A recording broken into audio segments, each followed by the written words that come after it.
Chris Soriano of Clever Talks. He's going to share his experience starting his company, getting funding from his company. He's going to share his story. Everyone give him a very, very loud welcome. I decided to create a little conference here in San Diego in Balboa Park about 3 years ago. It didn't really have a name at the time. It was just like I wanted to inspire other millennials such as myself. And I said, okay, you know, what could I call this conference? And the idea came with the definition clever. And what I love so much about the definition clever is it's to find a way even if there is no way. Everybody started coming up to me afterward and was like, yo, this is really inspiring, thank you. I'm a former, Army, or I'm a former Navy SEAL. And I'm like, these guys are too young to be formers, They get in at 18 and they get out at like 22, 23. And that's when I said, you know what? I know I was doing Clever Talks just for a general audience, but when I had the military in San Diego show up, I was like, I've got something here, and I wanted to dedicate us to become a military nonprofit. I started surveying some of our troops, and I started figuring out, what are some of the problems that they're going through?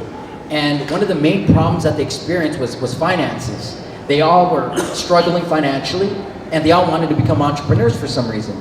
And so I said, who better to help them than Shark Tank's Mark Cuban? So, I fired off an email and I said, good morning, Mr. Cuban. I hope you're doing well. Are you in or you out? Yeah, I never said that. And then sure enough, I didn't get a response. And so back to that theme, I got to find a way when there is no way. I said, screw this. I got his email. I'm going to spam him. I'm going to email him every day till he says yes.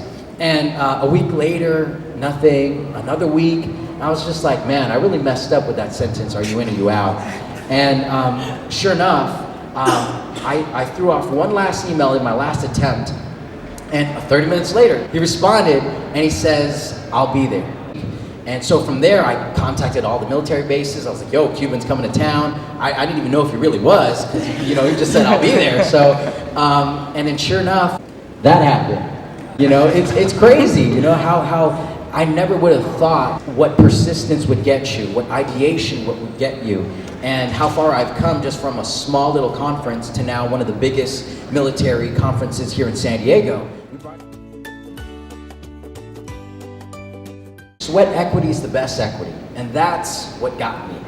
All the efforts that I started, everything that I did to create my startup, it was all about that sweat equity. That is an algorithm that you can't calculate. It's always changing, because the day that you stop is the day that your business will never grow. My goal here with you today was to explain to you that every rule has an exception, and that we must always find a way when there is no way. So, thank you.